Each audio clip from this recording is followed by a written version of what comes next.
Hola, hola, ¿qué tal? ¿Cómo están? Sean todos bienvenidos al mejor y único show de entretenimiento deportivo de la radio, la televisión y las plataformas digitales a nivel global. Hoy, como siempre, tenemos un super programa preparado para todos ustedes. Analizamos lo ocurrido en las eliminatorias en Europa y en la CONCACAF. Además, el ridículo, majestuoso, ejecutado por la selección de fútbol de Honduras, que quedó al margen de la Copa del Mundo del 2026. También platicamos de la visita de Cristiano Ronaldo a la Casa Blanca, la vuelta del FC Barcelona al Camp Nou, todo eso y mucho más a partir de este momento. Señoras y señores, pónganse cómodos porque ya comienza Somos Cracks.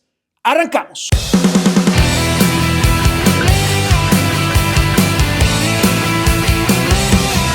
Llegó la hora de informarse cómo se debe y en cualquier parte del corazón esta pasión hoy toma el control. Oh, yeah. Cracks, cracks, cracks, cracks del fútbol, lo grita la banda. Cracks, cracks, cracks, cracks del fútbol, no hay competencia, tomamos el control.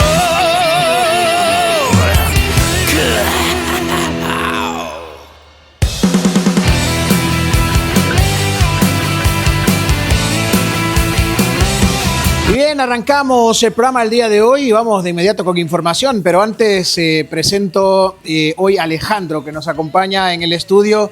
Alejandro, un gusto saludarte. Hoy vamos con toda la información de lo que ha sucedido en las diferentes eliminatorias y mucho más. ¿Cómo estás? Sí, ¿qué tal, José? ¿Qué tal, amigos de Somos Cracks? Pues sí, con muchísimas ganas de ver lo que ha acontecido en esta jornada de fútbol internacional, que tan denostadas están las selecciones que hay que darles importancia también. Sí, sin duda alguna. Bueno, hoy bien trajeado, Alejandro, ¿eh? Hoy vengo elegante para la ocasión. Viene de gala. Es un día importante hoy para Somos Cracks. La clasificación de la selección española la viene festejando ya, Alejandro. Sí. Bien, comenzamos este día entonces con la información y hablamos en primera instancia de lo sucedido en las eliminatorias de la CONCACAF, porque fueron los partidos que finalizaron hace apenas unas 5 horas atrás aproximadamente, madrugada para nosotros acá en España. Y bueno, los clasificados ya están dados hasta el momento. La selección de Haití se ha clasificado directamente a la Copa del Mundo, la selección de Panamá también ha hecho lo suyo y la selección de Curazao. Y las dos selecciones que se van al repechaje son Jamaica y Surinam. Así que el Caribe presente en la Copa del Mundo con representaciones importantes en una eliminatoria que se esperaba, Alejandro. Muchas sorpresas. Perdón, una eliminatoria que se esperaba, Alejandro, en este caso para la clasificación al Mundial. Las selecciones centroamericanas aprovecharan el espacio que dejaba México, Estados Unidos, para aumentar la plaza y los cupos de los países centroamericanos que normalmente son los que siempre se clasifican junto a México y Estados Unidos, que son Costa Rica, Honduras, y por ahí podría haber aparecido que lo hizo la selección de Panamá, Guatemala y El Salvador, que se han quedado en el camino. Sí, muchas sorpresas, la verdad, en la zona de CONCACAF, como has dicho, al abrirse el cupo por el hecho de que México, Canadá y Estados Unidos son selecciones anfitrionas en el próximo Mundial, eso le abría espacio y oportunidades a otras selecciones como Honduras, como Costa Rica, que ya han participado en otras copas anteriores. Pues bueno, esas selecciones, desgraciadamente, José, no la han aprovechado. Lo siento mucho por ti, amigos, y por todos los hondureños de Somos Cracks, porque tanto Honduras como Costa Rica, que yo creo que eran las que partían como favoritas para meterse en la Copa del Mundo en la CONCACAF, ninguna de las dos estará en el Mundial de 2026. Así es, y bueno, si quieren nos metemos de lleno precisamente en ese partido que fue el que definió la clasificación a la Copa del Mundo. Digo porque a pesar de todo, de lo que sucedió, y vamos a hablar específicamente de la selección de Honduras, a pesar de todo lo que sucedió, Honduras en toda la eliminatoria, única y exclusivamente dependió de sí misma. Es increíble lo que sucedió, porque Honduras desde el primer partido en adelante se posicionó en el primer lugar y nunca se bajó de allí. Dependió siempre solo de sus propios resultados. Llegó a las últimas 2 fechas con la única necesidad de hacer 3 puntos para clasificar directamente. En 2 partidos, la posibilidad que tenía era hacer 3 puntos y se clasificaba automáticamente. Podría haberlo hecho incluso desde la penúltima fecha de las eliminatorias a la Copa del Mundo. Uno de esos partidos, el primero de ellos, de esas 2 fechas, era ante la selección de Nicaragua.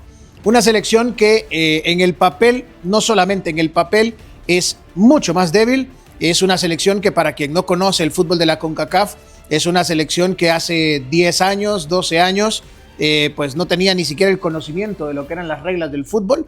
Es un país donde se juega béisbol al 90% y el otro 10% se divide en otras disciplinas como el boxeo, que han tenido muy buenos boxeadores también, por ejemplo, en Nicaragua. Entonces, como Mayorga, por ejemplo, que fue campeón del mundo, boxeador también, salió de Nicaragua. En fin, otros deportes en general.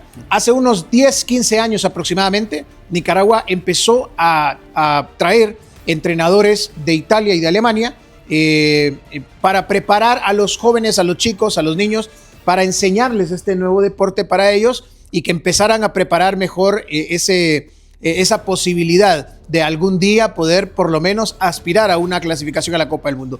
El más grande logro que ha tenido en la historia de su fútbol Nicaragua es este año haberse clasificado a la última instancia eliminatoria. Ni siquiera, o sea, eso se celebró para los nicaragüenses, haberse clasificado a la última instancia de las eliminatorias, en este caso a la Copa del Mundo. Entonces, para que más o menos tengamos un margen de lo que significa el rival que tenía Honduras en ese momento enfrente.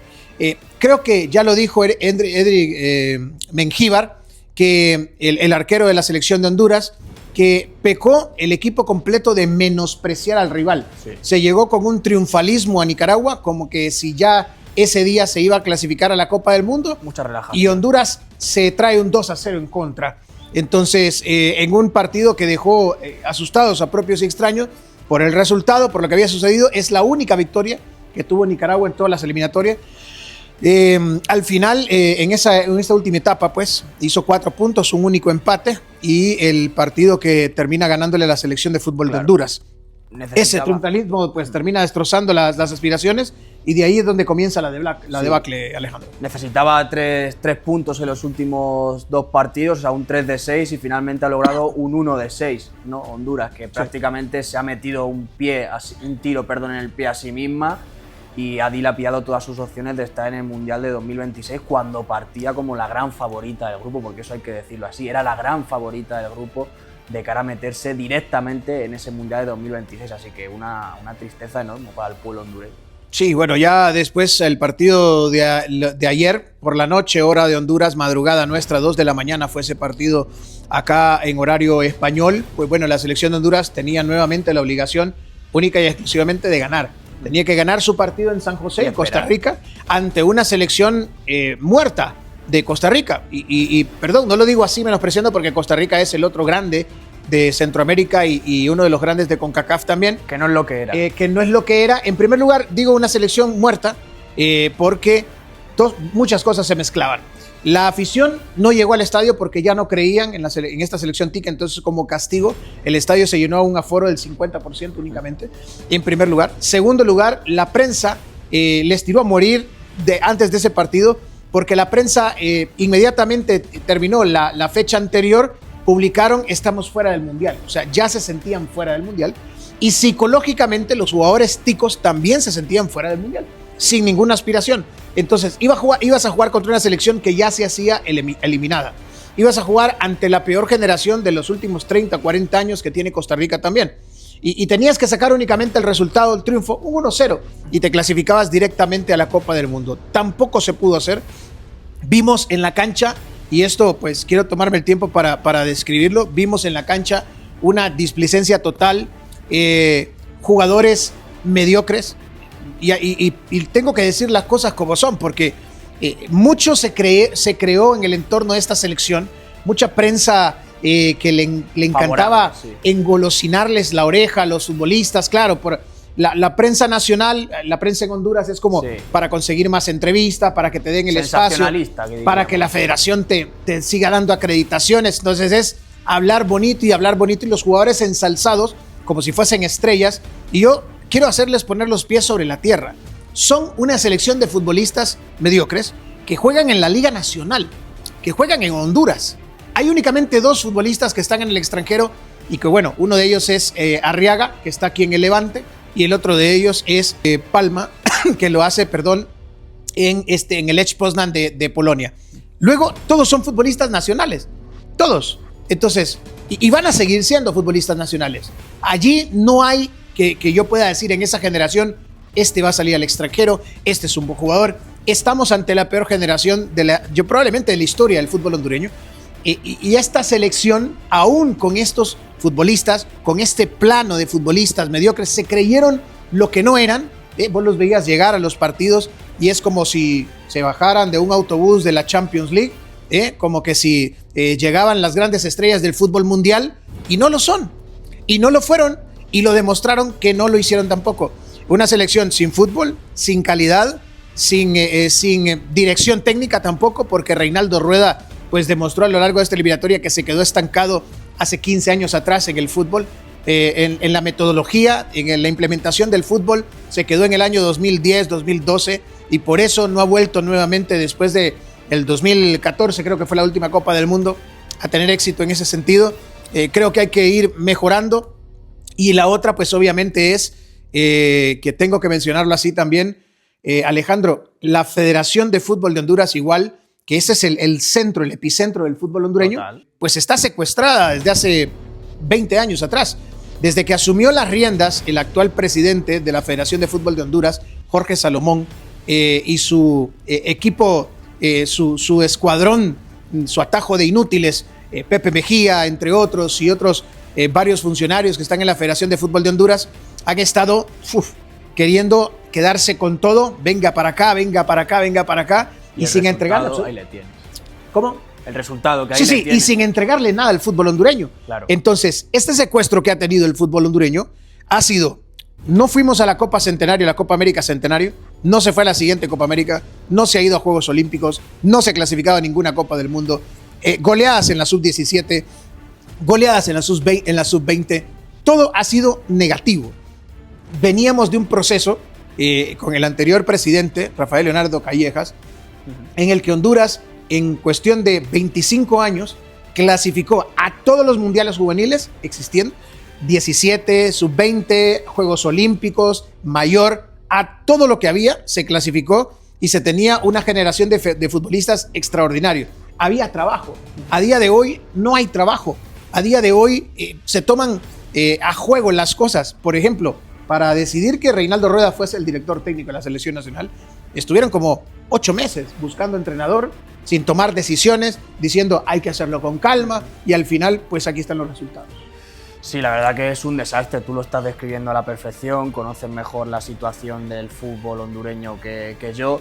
Y yo también quería preguntarte cuál es la sensación ahora mismo de los aficionados, del pueblo hondureño, porque claro, la noticia ha tenido que caer como saco roto allí en el país centroamericano. Sí, seguro. Ayer, bueno, estuve toda la madrugada que estuve despierto por diferentes, tanto por transmisión, hicimos conexión con ICN y otros medios también al momento, y redes sociales al momento del partido. Las sensaciones son las que son. Yo creo que el Honduras es un reflejo de lo que yo te estoy expresando en este momento. Ver a una selección tan displicente, tan mediocre, tan perdida, hizo probablemente impacto en la afición hondureña, y muchos incluso llegaron en su momento a tener un poco, yo diría, un ápice de esperanza de clasificación por ver cómo estaban las cosas y ver que los rivales que teníamos enfrente pues eran también un poco displicentes en ese sentido, y que podría existir la clasificación. Hubo esperanza siempre en que podría darse la clasificación, y esto pues cayó como un balde de agua frío. Yo también aprovechar porque el fútbol está hecho para los valientes. Cualquier competencia en cualquier deporte está hecho para los valientes. Está hecho para los valientes, no para los temerosos y no para los cobardes.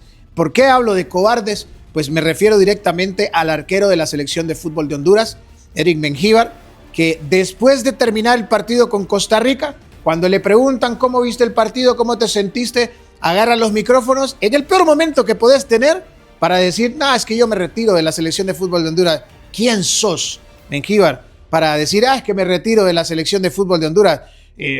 Messi, Cristiano Ronaldo, sos Donnarumma, ¿quién sos? Van der Sar, ¿quién sos?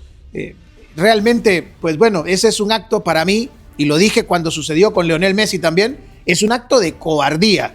El decir: no puedo estar en una selección nacional porque las cosas no se me dan. No, no es porque no se te dan, es porque actúas de manera mediocre y competís de manera mediocre. Entonces, no puedes esperar que cuando haya triunfos, ahí voy a estar en la selección nacional, pero cuando vea que el barco se hunde y que no hay una buena generación, me retiro de la selección nacional. Claro. Entonces, yo esperaría que la siguiente, porque espero en primer lugar que cambie absolutamente todo, que se vaya Jorge Salomón de la Federación de Fútbol de Honduras, que se vaya Pepe Mejía, que se vaya todo ese atajo de inútiles en la Federación de Fútbol, sí, que se vayan toditos y que haya una limpieza y que el que venga tenga la valentía de no volver a convocar, de pedir al nuevo entrenador que no vuelva a convocar a este tipo cobarde, Mengíbar, el arquero del Olimpia de Honduras, porque realmente es un acto de cobardía. O sea, digo, no sé si opinas igual, pero retirarme de la selección por perder una eliminatoria. Además que quizás no sea el momento oportuno, después de quedarte fuera del Mundial con todas las esperanzas que había depositadas en el país, de anunciar tu marcha de la selección. No es el momento, ni por forma, ni por cómo fueron las palabras del cancerbero, como has dicho, de la selección hondureña. Y es que también tengo que reconocer que, viendo los resultados de la CONCACAF, tú estás más puesto, vuelvo a repetir, en estos temas, en esta confederación, es que ha habido muchísimas sorpresas. Es que hay selecciones que se van a estrenar como mundialistas en 2026. O sea, son resultados muy sorprendentes para el aficionado que quizás no tenga esa perspectiva de lo que ocurre en esa zona del mundo. Las declaraciones no cambian absolutamente nada, pero yo me hubiese esperado cuando le ponen el micrófono a un seleccionado de Honduras que queda eliminado, igual que los ticos cuando lo hicieron los de Costa Rica, es mínimo pedirle perdón a la afición, hombre. Sí. Pedirle perdón a la gente porque fuiste mediocre y que no pudiste clasificarte en la eliminatoria más fácil de la historia de la CONCACAF, de toda tu confederación. Esto que sucedió en este momento, esta oportunidad que tuvieron, no se va a volver a repetir. No se va a volver a repetir. Y la mayoría de los que formaron parte de este proceso de eliminatoria no van a estar en el siguiente porque futbolísticamente no representan ustedes una opción positiva para poder hacer competencia. Por ejemplo, esta selección no se puede parar ante México, no se puede parar ante Estados Unidos porque nos vamos a tragar goleadas en la próxima eliminatoria si fuese así.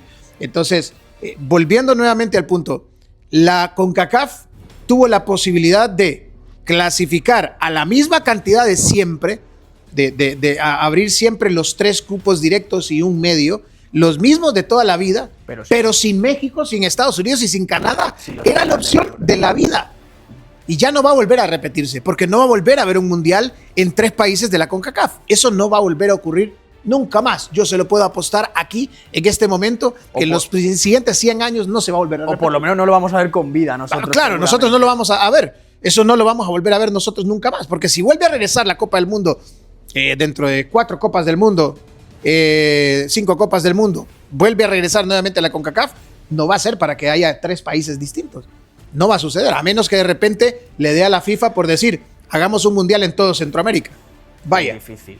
Que es muy difícil por temas además de que, claro, todo lo que requiere una Copa del Mundo. Pero lo que te quiero decir, no se va a volver a repetir y esta oportunidad se dejó pasar para Costa Rica y para Honduras, que son las dos selecciones que se esperaba estuvieran ahí en el mundial. Sí, es un tren que pierdes, evidentemente, porque como bien han mencionado, es que los 3 grandes miuras de esa zona geográfica del mundo ya están clasificados como anfitriones, porque la selección canadiense, que muchos dirán, bueno, pues Canadá nunca ha tenido tradición futbolística, vale, es cierto, pero es que esta generación de futbolistas canadienses es muy superior a lo que hemos visto en anteriores años, anteriores décadas. Alfonso Davies, Jonathan jugando también en la Juventus de Turín. O sea, no es la Canadá de hace 15, 20 años, es una selección potente que puede competir perfectamente en el próximo Mundial. Y es lo que dices, es una desgracia tremenda tanto para Honduras como para Costa Rica, que son los países con más tradición futbolística de largo en la CONCACAF. De hecho, esta selección de Canadá, con esta nueva generación de futbolistas, ha cambiado tanto que la eliminatoria anterior, rumbo a Rusia 2018, Honduras en San Pedro Sula le metió 8-0 a la selección de Canadá. O sea, Canadá ha sido una selección que nunca ha sido de tradición futbolera y tampoco ha sido de estar ahí entre las mejores de la CONCACAF. También es una selección pequeña, pero que ha crecido y que tiene una generación de futbolistas probablemente irrepetible y en la actualidad es una muy buena selección en el área de la CONCACAF. Entonces tenías la posibilidad de alejarte de México, de Estados Unidos y de Canadá y de poder clasificarte podríamos decirlo entre paréntesis, tranquilo, porque cuando te dan la fase de grupos y ves que te toca con dos selecciones que ni siquiera juegan al fútbol, o sea, que no tienen tradición futbolera, como Nicaragua y Haití, hombre, si te quedaste fuera contra Nicaragua y contra Haití, no me jodas que no servís para clasificar para nada. O sea, si está en un grupo la selección de España eliminándose con Chipre, con Liechtenstein y con Gibraltar y San Marino, y no se clasifica la selección española, los crucifican, te lo aseguro. Que no vuelve a haber fútbol la gente por años. Eso es lo que le pasó a la selección de Honduras. Que se esperaba Honduras o Costa Rica, uno directo, el otro repesca. Pero es que se esperaba que las selecciones estas, pues por tradición, por trabajo, por fútbol, se clasificaran a la Copa del Mundo, una primero y la otra repesca. Y estas selecciones de Nicaragua y Haití, pues bueno, que vinieron a plantar cara. No le vamos a restar mérito, porque la selección de Haití se clasificó bien. Tienen todo el crédito del mundo. Pero se clasificó bien y Honduras le sacó 4 de 6 puntos. O sea, Honduras empató en Curazao contra Haití y le metió 3-0 en Tegucigalpa a la selección de Haití. O sea, Honduras mostró que a pesar de tener esta selección pobre, esta selección de jugadores allí de la Liga Nacional, aún con esta selección mediocre, le dio suficiente para ganarle sacarle 4 de 6 puntos a la selección clasificada al Mundial. O sea, no fuiste al Mundial por mediocre, porque tuviste la posibilidad de clasificar directamente siempre hasta el último minuto y no lo lograste. ¿Y sabes qué me molestó en el partido de ayer? Y te lo voy a comentar porque estoy seguro que no todos, bueno, acá en Europa muy poca gente lo pudo haber visto más que los hondureños. La selección de Honduras ayer, por eso hablo de la mediocridad y me da una molestia, una cólera poder hablar de este tema. La selección de Honduras ayer al minuto 60, o sea, recién empezando el segundo tiempo, la selección de Guatemala le estaba metiendo 3-0 a la selección de Surinam. Aunque es otro grupo, esto hacía que la selección de Surinam quedase eliminada de la repesca y Honduras automáticamente, sin hacer nada, se clasificaba directamente a la repesca. Al minuto 60 se escucha la voz, la pasan al asistente técnico y el asistente técnico comienza a gritar en la cancha. Guatemala 3-0, Guatemala 3-0. ¿Sabes cuál fue el accionar de la selección nacional los restantes 40 minutos? Porque se jugó hasta el 98. No hacer nada. Nada. O sea, la selección de Honduras jugó teniendo la posibilidad de ir directo a un mundial, carajo. Jugó a quedarse en la repesca. Con miedo. O sea, jugó a que no le metieran gol para quedarse allí tranquilos y jugar la repesca. Como si esto fuese asegurado de que en la repesca contra el equipo de Asia, contra el equipo de África, contra el equipo de Oceanía y contra la selección de Bolivia, de Sudamérica, tenías fácil todo para clasificarte. Que también había que ver qué rival te iba a tocar y también a ver si le podías ganar.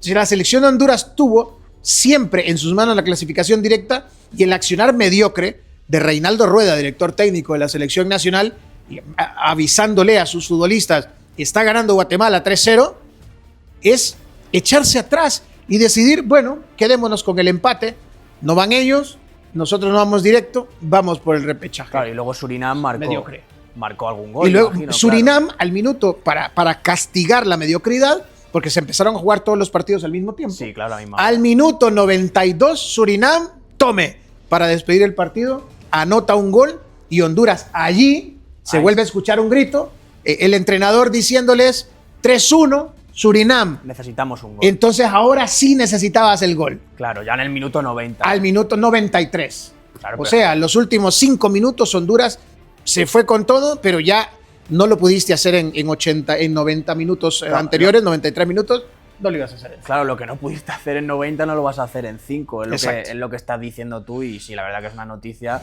muy triste porque tú como hondureño estarás frustrado, todo el pueblo hondureño 3/4 partes de lo mismo y bueno, veremos a ver lo que sucede, si se renueva un poco la Federación Hondureña de cara a próximas clasificaciones, sobre todo para el Mundial de 2030, que es el que está más próximo, y el fútbol hondureño puede crecer y volver a situarse en lo más alto de la CONCACAF. A ver si lo disfrutamos aquí, si lo podemos ver acá. O sea, esto solamente va a suceder si hay trabajo. Y para que haya trabajo, estamos claros, y esto yo lo he venido mencionando desde la primera ocasión, es que estas dos personas al mando de la Federación de Fútbol de Honduras te reirías. No son personas que puedan manejar administrativamente una federación de fútbol. Son monigotes de los empresarios que manejan las marcas que patrocinan a la selección nacional, a la Federación Nacional. Entonces, ellos están allí como títeres para que las marcas y los grandes atrás los pongan y les digan qué hacer. Entonces, no han manejado nunca de manera positiva la federación y se viene ya, imagínate bien, se viene 3 procesos distintos pidiéndoles, por favor, que se vayan. ¿Qué más tiene que hacer el pueblo hondureño para poderles hacer ver que no son gratos, que no se les quiere, que no hay nadie que confíe en el trabajo que hacen? Nadie, porque han hecho un trabajo mediocre y a día de hoy, ahí está el papel, han desarrollado una selección nacional y una generación de futbolistas mediocres, sin preparación, de 20 convocados, 18 jugadores de la Liga Nacional de Fútbol de Honduras, que tienen un nivel paupérrimo de clasificación con el resto, o sea, porque nos ajusta ahí para la CONCACAF, pero que saliendo de ahí, si se enfrentan con un equipo sudamericano, le plantan 10, 12 goles seguro. Entonces, no nos ajusta con lo que hay que trabajar para poder aspirar en algún determinado momento, probablemente a ver a la selección de fútbol de Honduras aquí en España en el Mundial del 2030, que se va a disputar acá en Marruecos, que se va a disputar en Paraguay, en Argentina y en Portugal, y en Uruguay y en Portugal. 6 países distintos. Sí, cada vez cosas de la FIFA. Cosas de la FIFA, 2 continentes distintos ahora quieren que se tiren 12.000, 14.000 kilómetros para jugar un partido en la selección de Uruguay. Sí, para honrar el centenario de la primera Copa del Mundo. Y de ahí todos para Europa. Un despropósito. Aunque les des el tiempo de descanso, no les vas a bajar los 10, 12, 14.000 kilómetros que se tengan que tirar de Paraguay, de Uruguay o de Argentina hacia acá. Pero bueno, así es, así se está preparando todo en este momento. Bueno, ahora damos vuelta a la página. Por cierto, también lo lamento mucho por los hermanos costarricenses. Hay una muy buena relación entre Honduras y Costa Rica. Fíjate, a pesar de que son las 2 grandes selecciones de Centroamérica, hay una enorme relación entre el periodismo tico y el periodismo hondureño, y al mismo tiempo entre selecciones nacionales, entre directivos, entre todo. Hay una hermandad porque pues se habla de gente que sabe. Y al final, pues, lo lamento mucho también por los hermanos costarricenses. Me hubiese gustado, para ver a Haití, me hubiese gustado ver a la selección de Costa Rica en Copa del Mundo, que ha hecho muy buenos papeles, el último de ellos, incluso en el Mundial de Brasil. Sí, 14, llegó a cuartos de final. Llegó a cuartos de final. Estuvo en ese momento entre las 8 mejores selecciones del mundo y eliminó a 3 ex campeones del mundo. Sí, se fue eliminada en cuartos de final por Países Bajos en la tanda de penaltis. O sea, que estuvo muy cerca Costa Rica en Brasil de meterse a las semifinales de todo un mundial. Y es cierto que tampoco la generación actual acompaña mucho. Así es. Bueno, ahora hablamos de eliminatorias, pero europeas, porque pues, ayer fue un día histórico también, así como después de 51 años de no clasificarse a un mundial, Haití vuelve a hacer cara a la Copa del Mundo. Pues bueno, acá también desde 1998, 28 años después, no se clasificaba la selección de Escocia a un mundial. Tenía una sola labor, igual que lo tuvo Honduras. Ganar en casa. Si ganaba su partido en casa, estaba en el mundial. Si lo empataba o lo perdía, Dinamarca clasificaba y Escocia iba a la repesca, en este caso. Pues la selección de Escocia hizo lo que tenía que hacer, ganó su partido. En los últimos 15 minutos de partido prácticamente se desarrolló la totalidad del encuentro. Se volvió loco el partido. Se volvió loco el partido. Era un partido que lo ganaba primero Escocia 1-0. Luego al minuto 50 y tanto, 60 y algo, lo empata la selección de Dinamarca. Y en los últimos 15 minutos, lluvia de goles. 4-2 termina ganando la selección de Escocia, que le habían empatado el partido al minuto, como al minuto 82, sí, 82, por ahí más o menos, el 2-2. Y luego al minuto 92, 3-2. Y al minuto 94, el 4-2. Desde el centro del campo. Sí, desde el centro del campo. O sea, uno de los goles. Un partido loquísimo. Uno de los goles de la fase de clasificación. Y sí, como comenta, 28 años después, la selección escocesa vuelve a un mundial. Y yo creo que esto le hace muy bien, mucho bien al fútbol. Porque es una afición muy apasionada. En Escocia el fútbol es el deporte patrimonio. Junto al rugby también hay que comentarlo. Sí. Y es una selección con futbolistas que están acostumbrados a militar, sobre todo en equipos de la Premier League. Tienes a Andrew Robertson, tienes a McTominay, que ahora está en el Nápoles, y que la temporada pasada fue el mejor jugador de la Serie A y ayer marcó un gol impresionante de chilena, Sí. una chilena que de verdad para que los oyentes de Somos Crack la vean porque es impresionante. Vayan a buscarlos. El recurso que se saca Scott McTominay.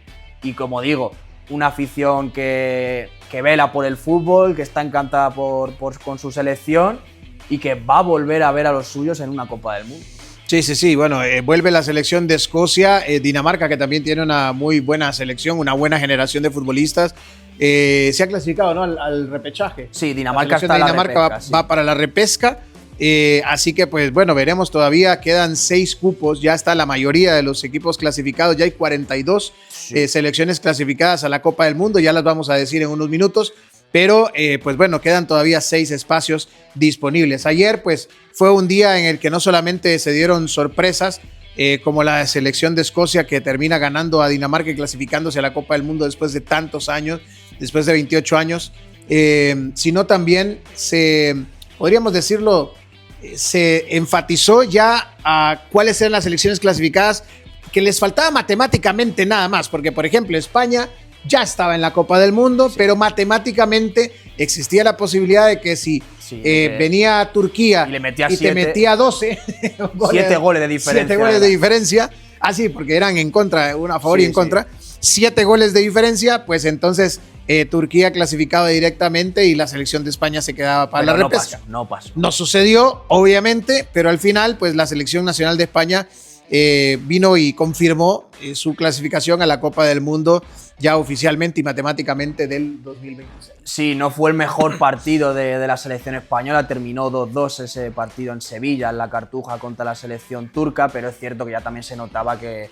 muchos de los jugadores estaban ya fuera de tensión. De hecho, Montella, el seleccionador de Turquía, dejó en el banquillo todo el partido a Arda Güler porque corría el riesgo, estaba amonestado de si recibía una amarilla no poder jugar el primer partido de la repesca, así que le dejó en el banquillo durante todo el partido a Arda Güler. O sea que imagínate también cómo los turcos vaticinaban ese partido contra España, no se daban muchas opciones. Era muy difícil. Claro, como evidentemente así meterle fue. 7 en casa. Y España, que volverá a estar en un mundial, no falla una gran cita desde la Eurocopa de 1992. Y son ya 32 partidos sin conocer la derrota con Luis de la Fuente al mando. Sí, bueno, es una selección que yo creo que para todos es de conocimiento. Para mí es la mejor selección del mundo en la actualidad. Yo, por temas de individualidades, probablemente sí tenemos que mencionar a la selección argentina, por ejemplo, por temas de individualidades, porque a mí la selección argentina, esta actual que va a la Copa del Mundo 2026, no me parece a mí, como por decirte las 3 primeras favoritas. Sí me parece que hay que ponerla ahí siempre porque es la campeona del mundo. Y viene lo que viene. Porque tiene jugadores que individualmente te pueden resolver un partido. Sí. Pero a nivel de equipo, la selección española me gusta más, la selección de Francia me gusta más, de hecho hasta la selección inglesa me gusta más que la selección nacional de Argentina. Yo te diría que en cuanto a equipo, lo que es un equipo de fútbol de verdad, la selección española está un peldaño por encima del resto ahora mismo. De todas, no, de todas, definitivamente. Para mí, de verdad, o sea, a día de hoy es la gran favorita de cara al Mundial. Evidentemente hay que ir con pies de plomo porque estamos hablando de una Copa del Mundo y de que la tradición de España en las Copas del Mundo, más allá de lo que ocurrió en Sudáfrica 2010, no invita demasiado al optimismo. Sí, o sea, España... y bueno, y que tiene que manejarse aquí. Es algo importante para esta selección de España, es mencionar que se tiene que manejar mucho el aspecto psicológico porque es una selección muy joven. Muy joven. Porque es una selección que va con futbolistas promedio 24, 23 años, incluso otros mucho más jóvenes de esa edad, como el caso de Lamine Yamal, que deben aprender a manejar esto antes de cada partido y en la previa de la cita mundialista. Claro. O sea, es compatible decir perfectamente que España es la gran favorita a día de hoy para el próximo Mundial, con decir también que, claro, que hay selecciones que no juegan tan bien al fútbol, y esto es un hecho porque tú te ves un partido de la Francia de Didier Deschamps y aburre a las ovejas. Aburre a las ovejas. Lo que pasa es que, claro, el talento individual que tienen selecciones como Francia, como la misma Inglaterra, o sea, en un partido puede aparecer Mbappé sin jugar Francia un buen partido, sin fluir demasiado. Aparece Mbappé, te marca 2 goles y te vas a casa. Por eso digo que el talento individual, cuando llegan los cruces, los partidos de la verdad en una Copa del Mundo, como también ocurre en la Champions League, al final se acaba notando. Sí, definitivamente. Bueno, la selección de España, yo creo que igual, como lo mencionabas, parte como favorita para la próxima Copa del Mundo. Es una selección para mí la más completa que hay. Tiene un medio campo y una zona ofensiva de ensueño. Ya quisiera cualquier selección en el mundo tener incluso a la banca de la selección española titular en su propia selección nacional, tanto en el medio campo como ofensivamente. Y a nivel defensivo es una selección sólida, que tiene muchas cartas de dónde echar mano. Y es esto, tiene una generación de futbolistas bastante amplia, que de hecho le será difícil seguramente a Luis de la Fuente hacer esa lista definitiva de quienes van al Mundial, porque tienes 3 hasta 4 jugadores por posición para poder ser tomados en cuenta y que podrían perfectamente bien jugar de titulares en esta selección. Sí. Entonces es eso, el hecho de tener a los mejores centrocampistas del mundo, a los mejores extremos probablemente también, en sus posiciones, pues a nivel de equipo, realmente todo esto es sólido porque claro, está Kylian Mbappé, está Jude Bellingham en diferentes direcciones, en otras selecciones, pero a nivel de tenerlos en conjunto para que puedan jugar juntos, España es favorita 100%. Sí, es la favorita, y si hay una nota positiva a recalcar en este último parón de selecciones con relación a la selección española, es que se ha visto que el fondo de armario de esta selección es tremendo. Es tremendo, sí, porque ni Nico Williams ni Lamine Yamal, los dos extremos titulares de esta selección, no han sido convocados para este parón. O sea, eso te habla muy bien, y el equipo ha seguido las mismas, ha jugado muy bien al fútbol, ha marcado muchos goles. Le hizo un 0-4 a Georgia, que Georgia fue octavo finalista en la pasada Eurocopa, o sea que no estamos hablando de una selección como podría ser Liechtenstein, como podría ser Gibraltar. O sea, sí, que el equipo ha seguido jugando muy bien al fútbol con jugadores menos habituales, y eso es bendita bendición para Luis de la Fuente, y también bendito problema para confeccionar esa convocatoria de cara al Mundial. Sí, definitivamente. Esa realmente va a ser esa lista definitiva para Luis de la Fuente. Será un dolor de cabeza. Qué bueno que es un dolor de cabeza positivo. Ya lo he venido mencionando yo esta frase siempre. Se lo dije a Xabi Alonso también, porque es un bonito dolor de cabeza no tener tener tantas opciones, de no tener la certeza de a quién poner. Claro. Entonces, esa es una bendición realmente para los entrenadores, el tener que tomar la decisión de a quién vas a llamar teniendo tantas opciones. Así que enhorabuena por la selección nacional de España. Una de las selecciones que está pasando por yo diría, está bien, un buen momento, pero por mucha crítica con uno de sus futbolistas, es la selección de Inglaterra. Pero fíjate que antes de que comentemos sobre la selección de inglesa y lo que está pasando con Jude Bellingham también, vamos a ir en este momento con una nota que nos ha preparado Borja sobre este preciso tema de Jude Bellingham y la prensa nacional, porque en Inglaterra le comen, pero diariamente, a Jude Bellingham por su rendimiento con la selección inglesa. En Cracks, el contacto. En Cracks.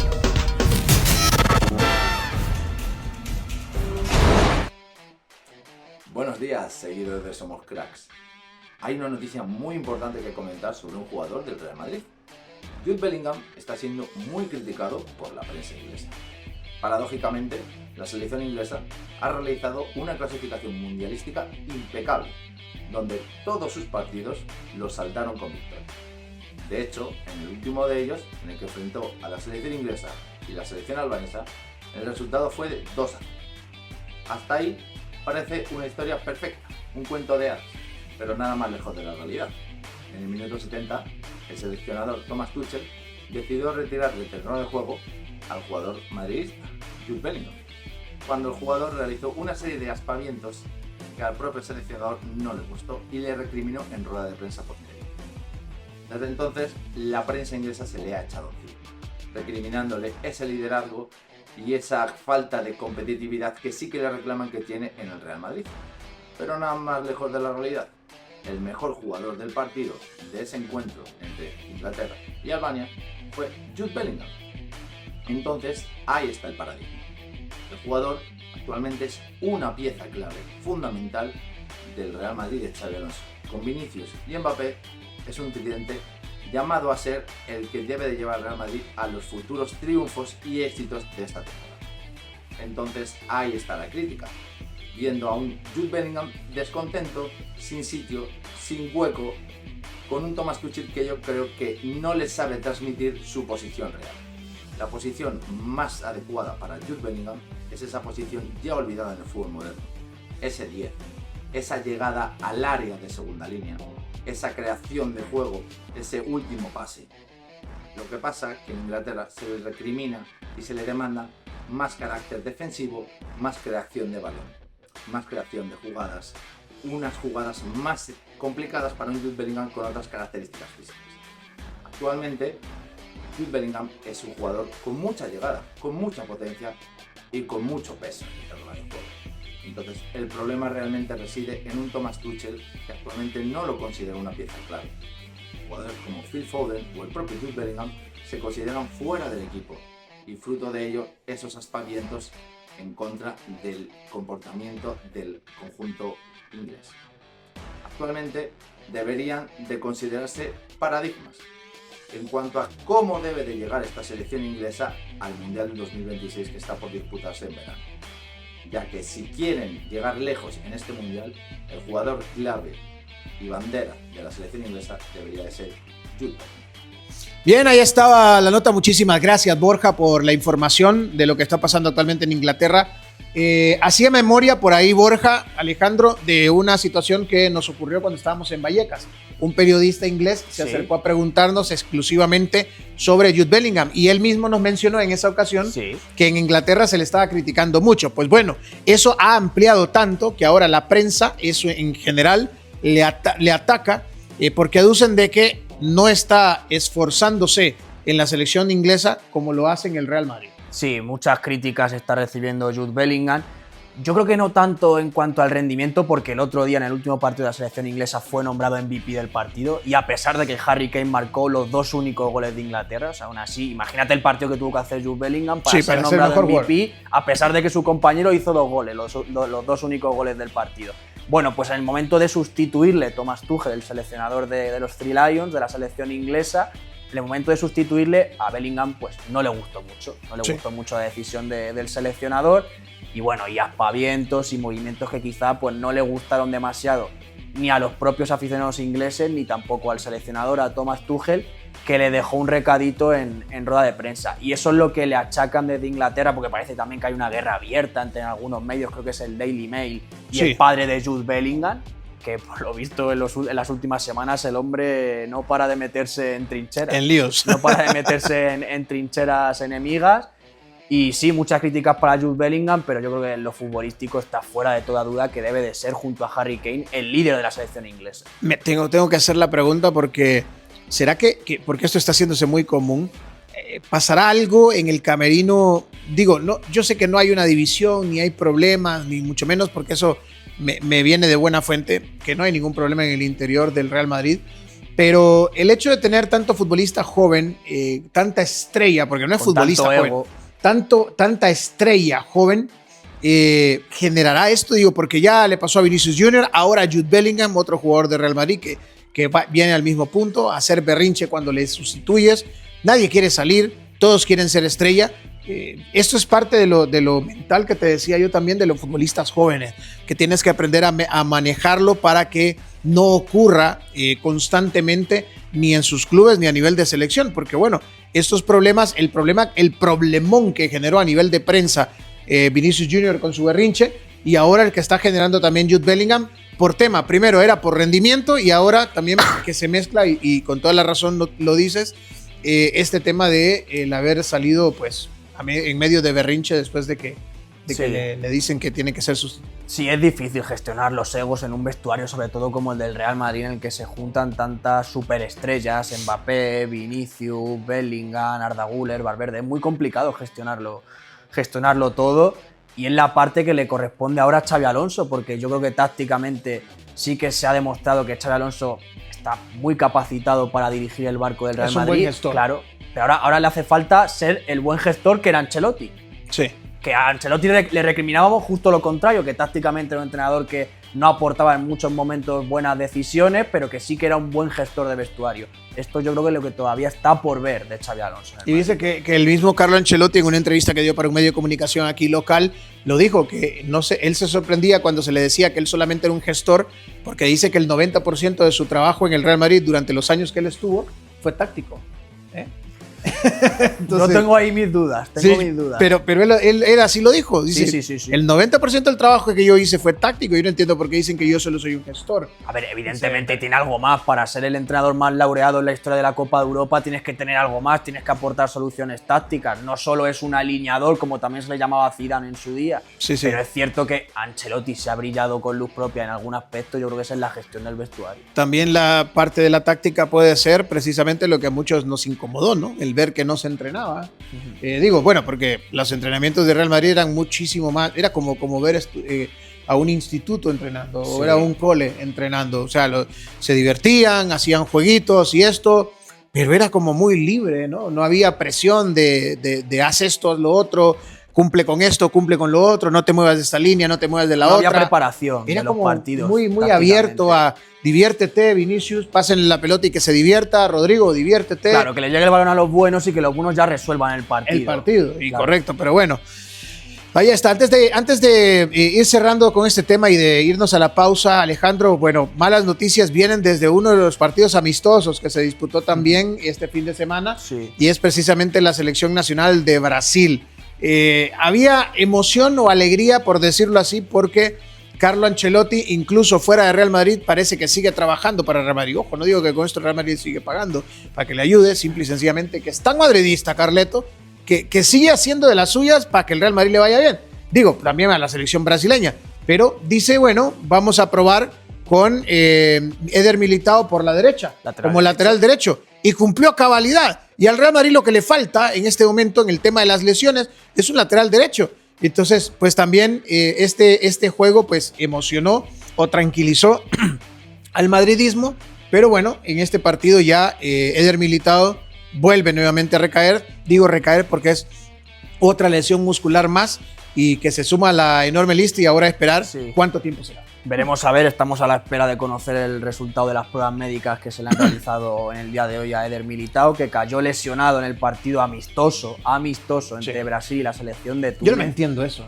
Es que es inexplicable, de verdad, lo de los planes de selecciones y más lo de los amistosos. O sea, es que de verdad corren muchísimo que yo entiendo riesgo. los amistosos de marzo, abril, o los de abril y mayo, a 2 meses ahí del mundial, pero ahora 6 meses antes, un amistoso que no vas tampoco jugaste contra una selección que te va a presionar exigir, tanto, como a exigir tanto como para que puedas hacer un planteamiento como los que vas a usar en el mundial. Sí, evidentemente, pues terminó que Militao fue sustituido por unas molestias creo que fue en la rodilla derecha. O sea, es que claro, estamos hablando de un futbolista que viene de 2 roturas de ligamento cruzado. En el momento en el que le dan muchísimo ritmo de competición muy seguido, pues corre el riesgo de romperse, como así ha sido, y veremos a ver, ojalá quede en nada, porque sería un problemón para el Real Madrid, porque estaba siendo para mí el mejor defensa del equipo en este primer tercio de la temporada.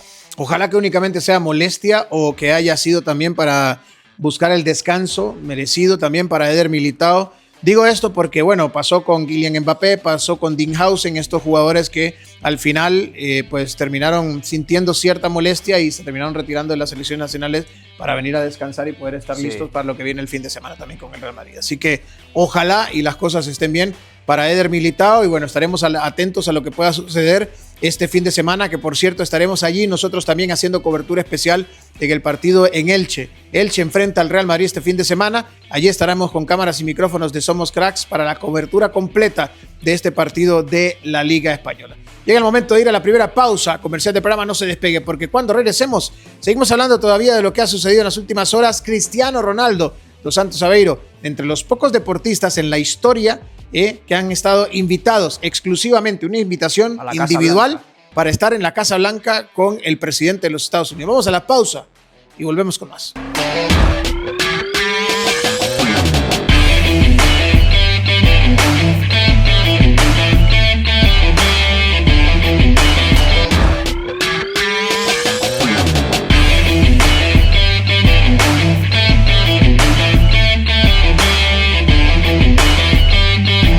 Y bien, regresamos de la pausa, continuamos con más información. Cristiano Ronaldo dos Santos Aveiro fue invitado exclusivamente por el presidente de los Estados Unidos, Donald Trump, para estar presente en la Casa Blanca. Una invitación que muchos dirán, claro, lo invitaron porque era parte del grupo que acompañaba al príncipe de Arabia Saudí. No, Al príncipe de Arabia Saudí se le atendió en una reunión política diferente.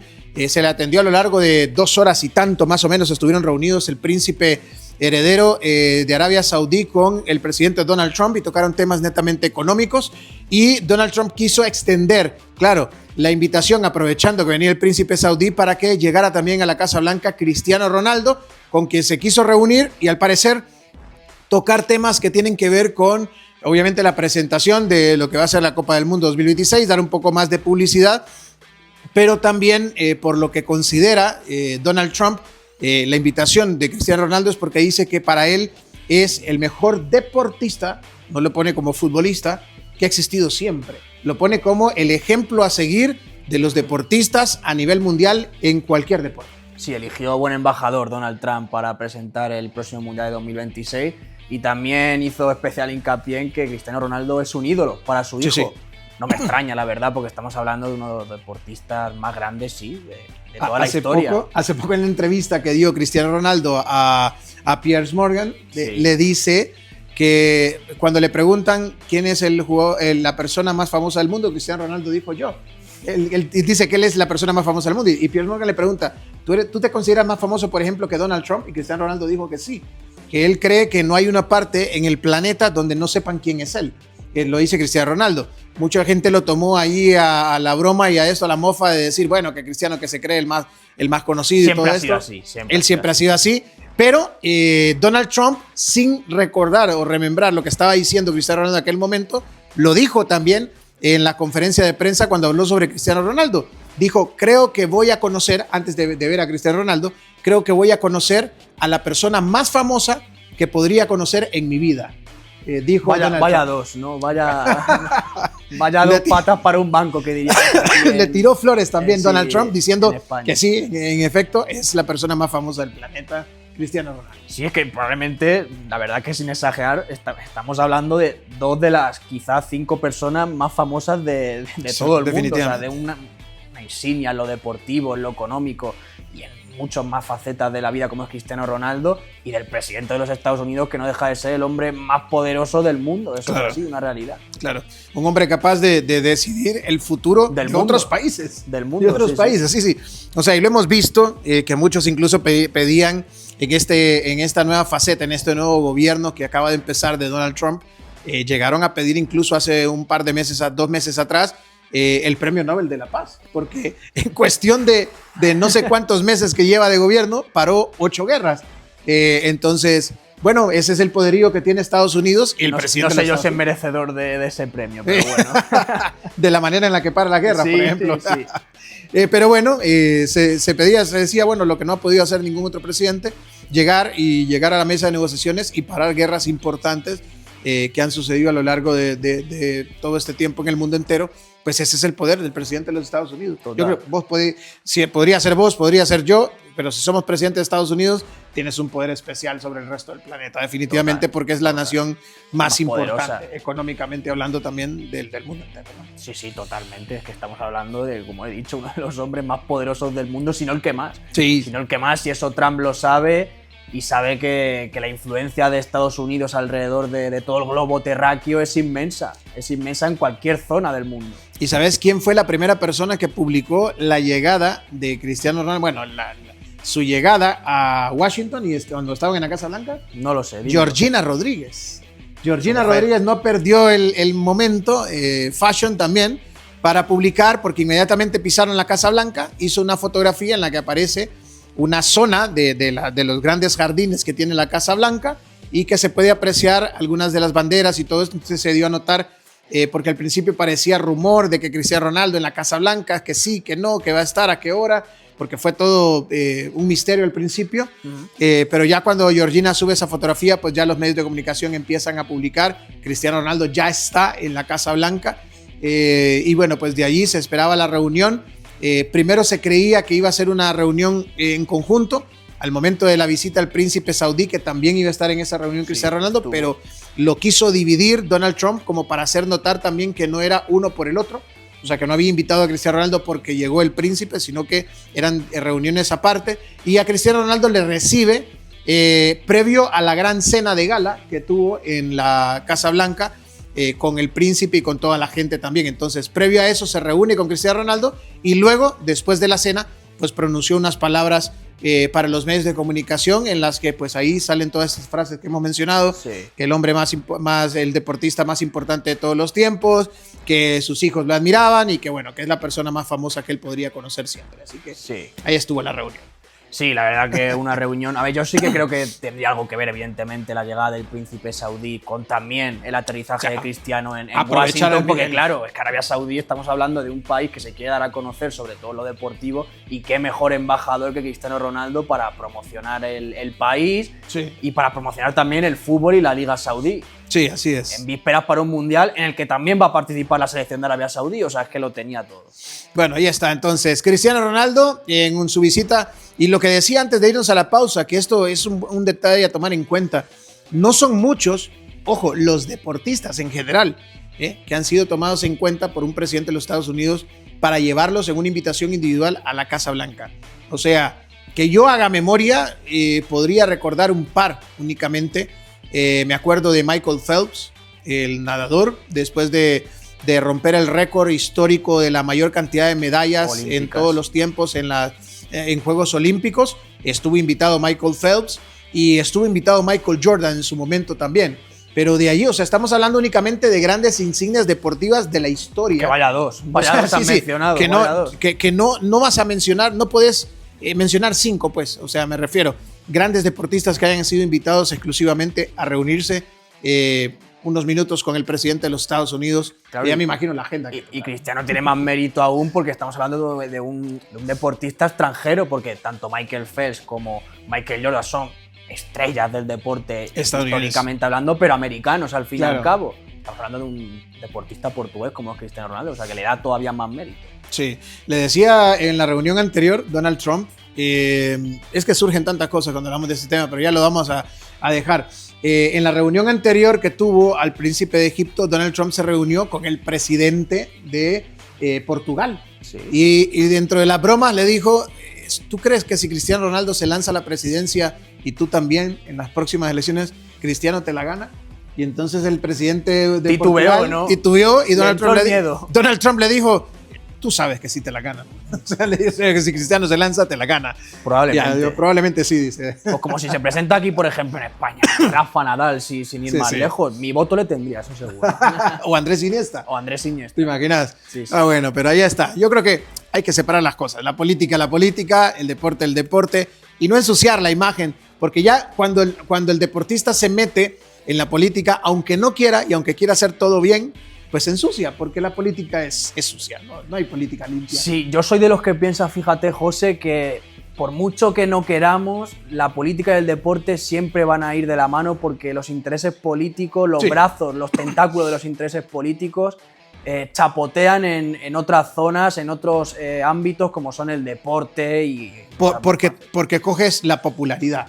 Y si la popularidad está en el deporte, pues Claro. como político te interesa. Y es que el deporte ese mueve rubro. masas. Estamos hablando Claro, por de, eso. que de una actividad que mueve masas y la política, todo lo que mueva masas a la política le interesa. Entonces yo creo que están estrechamente relacionados por mucho que no queramos. Los que no van a tener masas, pero sí van a regresar a su estadio, son el Fútbol Club Barcelona. Vuelve nuevamente Por este fin de fin, semana por el fin. fútbol al Spotify Camp Nou. Ya a era un hora es- que diría aquel. A un estadio, yo sigo diciendo, muy a medias. Es que está muy a medias todavía. Bueno, pero bueno, al final le dan la autorización, creo que son 30.000. 40.000. 40.000 los un poquito más de boleterías que 40.000. podrían tener a la venta. He visto los precios del regreso al Spotify Camp Nou y son abusivos. es absurdo. Quieren cobrar y llegar económicamente a como si estuviera el estadio lleno. Porque la entrada más barata te cuesta 299. Quieren hacer caja, José. Es que la reforma no se paga sola. No se paga 300 sola. euros la entrada Es una- más barata. Es una barbaridad, pero es que ya no solo el Fútbol Club Barcelona, es que el precio de las entradas aquí en el fútbol español en general es un abuso pues, a los propios aficionados. Sí, bueno, la familia. Vamos a lo que decía Marcos, lo platicábamos en el programa anterior. Decía Marcos, es que, por ejemplo, imagínate los socios o los abonados y todo esto, tienes tu entrada, te venden tu abono mensual y si la sociedad anónima se viene y se convierte en el Real Madrid, voy a comprar acciones y yo tengo 5, porque está mi hija, está mi papá, está mi mujer, estoy yo y somos 5 socios. ¿Cuánto cuesta cada opción? Son 50.000, pongámosle por barato, tendría que ser 100.000, pero pongámosle 50.000 euros. Estás hablando de que en 5 son 250.000 euros para que una familia pueda seguir viendo el fútbol en el Real Madrid. Ahora pongámoslo a precios de entrada, para que alguien vaya, por ejemplo, mi caso, que en mi casa somos 6, somos una familia con 4 hijos. Si yo quiero ir con mis 4 hijos y mi mujer al partido, somos 6. Prepara a ver 1.000 un euros partido, por lo menos. Es más, sí, probablemente, porque para ver un partido de Real Madrid, ponle barato, 150 euros por cada entrada. Sí. Estamos hablando de sí, casi cerca de 1.000 euros los que hay que pagar para ir. Entradas en el cuarto anfiteatro, no estamos hablando de la tribuna del ya no hay, Bernabéu. ya el fútbol en España ya no es un deporte de familia. No es un deporte popular, porque yo creo que el fútbol y el ya deporte no son... el fútbol en general es un deporte para todo el mundo. O sea, sin distinción de clases, de verdad. Sí. Yo siempre quiero hacer especial hincapié en esto, porque creo que a los partidos de fútbol tiene derecho a ir todo el mundo. O sea, la persona más pobre, la clase media y el más rico del mundo. Y eso cada vez se está permitiendo menos en España, porque los precios son los que estamos comentando. El pobre ya no puede. En España el pobre ya no puede. O sea, el que gana el salario mínimo en España, ¿cuánto es? 1.150, ¿no? El salario mínimo en España. Sí, que son muchos de los españoles, o la clase baja. El que gana 1.150 euros no se puede permitir el 10% de su salario para ir a un partido de fútbol. Y es muy triste eso, es muy triste. A un partido es el 10% del salario mínimo, lo tienes que pagar para ir a un partido. Así está el costo actualmente en el fútbol español, en los grandes estadios. Claro, están también los estadios, bueno, pero es que se aprovechan también, por ejemplo, cuando el Rayo, el Getafe juegan contra el Real Madrid o Barcelona, cobran como si estuviesen en el Bernabéu o en el Spotify Camp Nou. Sí. Pero cuando, claro, juegan entre ellos, por ejemplo, un Getafe, Rayo Vallecano, te encuentras entradas todavía 35 euros, que es lo normal para que la gente realmente pueda ir, y ahí sí estamos hablando de un deporte popular. Lo que decíamos, José, todo está sujeto a intereses económicos y políticos. Eso es lo que no me gusta a mí del deporte y del fútbol. Bueno, irán a disfrutar este fin de semana todos los aficionados que vayan al Spotify Camp Nou de estas espectaculares luces LED ahí en el estadio. Yo me reí mucho, yo lo siento, y con cariño se los digo a los culé. Pero sí me reí mucho con este tipo que hizo ese video. Dice que no me puedo imaginar dónde habrán comprado estas luces LED. Mira, y las enfoca y dice, es que alumbran hasta el suelo. ¿Cuánto hay del suelo ahí, viejo? Hay 2 metros de distancia. O sea, yo puedo comprar también unas en Temu y las pongo acá y seguramente me alumbran el suelo igual. O sea, no hay que tener una gran potencia, ni tienen que ser la 8ª maravilla del mundo, ni tampoco es una gran tecnología el hecho del lector de QR. O sea, hay que decir las cosas. Yo creo que este fin de semana quedó más que claro con las palabras del presidente de la NFL, que ya lo he dicho yo. O sea, el presidente de la NFL está constantemente, semana a semana, es su día a día, está en el SoFi Stadium, que es uno de los estadios más modernos del mundo, está en el estadio de Denver, está en el estadio de Los Ángeles, está en el de los Dallas Cowboys, que también es otro de los estadios más modernos y que a nivel ejecutivo tiene los mejores VIPs del mundo entero, ese estadio. Tiene todos estos estadios y viene acá y dice, para mí este es el mejor estadio del mundo. Porque me imagino que Florentino Pérez le habrá mostrado un tour especial, incluso hasta cómo se trabaja la grama, cómo baja 6 niveles para poder ser tratada y luego volver a subir y ser colocada. Todo esto le impresionó tanto, y el hecho de que en esos 6 niveles que se baja también podría subir fácilmente para un evento de la NBA, una cancha de básquetbol. Sí, y si a todo eso le acompaña la mística, la historia del Santiago Bernabéu, que eso, por mucho que quieran invertir en Estados Unidos, no lo van a conseguir nunca, o sea, nunca, pues tenemos uno de los mejores estadios del planeta. Pero bueno, ojalá, digo, por el fútbol español y porque también se viene el Mundial en el 2030, que yo creo que tal vez de aquí al 2030 se pueda terminar el estadio del Barcelona. Estará terminado, imaginamos. Bueno, ¿cuántos años lleva de remodelación? 3 años, ¿no? El Barcelona llevaba en Montjuic jugando 2 temporadas, lleva jugando en Montjuic. O sea, este es el tercer año, ¿no? Sí, este es el tercer año de trabajos. Y yo diría que el Spotify Camp Nou está a un 40%. Sí, está a un 40-50% más o menos, y yo creo que de cara a los 2 próximos años estará terminado. Por allí más o menos. Y bueno, es una cosa que lleva tiempo. Lo que faltó es gestión administrativa y planificación en el trabajo de ese estadio, que para eso el Real Madrid yo creo que dio cátedra al mundo entero. No se paró nunca, no se dejó de jugar nunca, en medio de pandemia únicamente y aprovechando por la pandemia. El tiempo de la pandemia, pero que aquí en España fue corto, no como en otros países que hubo un año de encierro. Acá no fue tanto. Se aprovechó ese tiempo, pero de ahí se volvió a la normalidad prácticamente, a jugar en el estadio, y aún bueno, estamos hablando de un hombre que es Florentino Pérez, que está al frente de la constructora más importante del mundo entero. O sea, sí, conocimiento lo tiene. Palabras mayores. Y sí, la verdad que es una buena noticia también para el aficionado culé, para el propio FC Barcelona, volver a su casa, volver a su estadio, porque lo echaban de menos. Yo tengo algún amigo culé que dice, joder, ya era hora de volver al Camp Nou, porque es verdad que Montjuic es un estadio demasiado frío, para mi gusto. Sí. Demasiado frío, y la majestuosidad del Camp Nou, porque hay que decirlo, es uno de los estadios más grandes del mundo. Y este estadio de Montjuic, yo estuve ahí también y bueno, aparte de lo frío, de lo antiguo. Claro, al ser olímpico también eso influye en que la grada está demasiado lejos del campo. Eso siempre se ha dicho aquí en España. De hecho, hay muchos estadios en el fútbol español. El propio estadio de Anoeta, de la Real Sociedad, que antes era olímpico y luego se acabó haciendo una reforma para estrechar la grada y acercarla un poquito más al césped, porque los estadios olímpicos, en la propia Cartuja también sucedió, porque los estadios olímpicos eran más bien desangelados, muy fríos también. Sí. Bueno, así está la cosa. El Barcelona vuelve este fin de semana entonces y bueno, vamos a estar al pendiente. Vamos a hacer un resumen completo el próximo viernes de lo que va a suceder el fin de semana, y únicamente pues resta invitarles para que estén al pendiente de nuestras coberturas tanto en la Liga Española como en la UEFA Champions League y en las jornadas eliminatorias. Nos despedimos, llegamos al momento triste del programa, Alejandro. Sí, la verdad que sí, momento triste, pero bueno.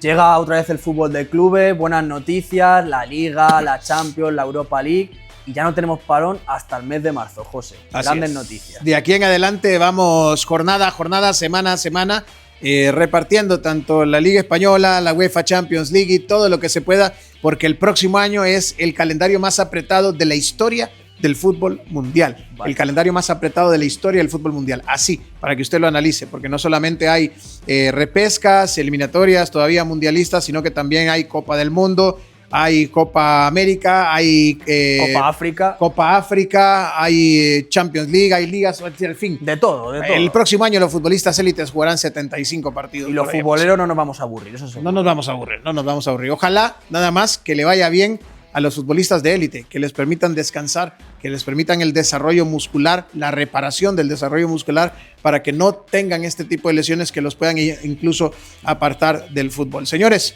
yo nada más, como siempre, recordarles que esto no solamente es un programa deportivo, que nosotros ya nos hemos convertido en una costumbre diaria. Hasta la próxima.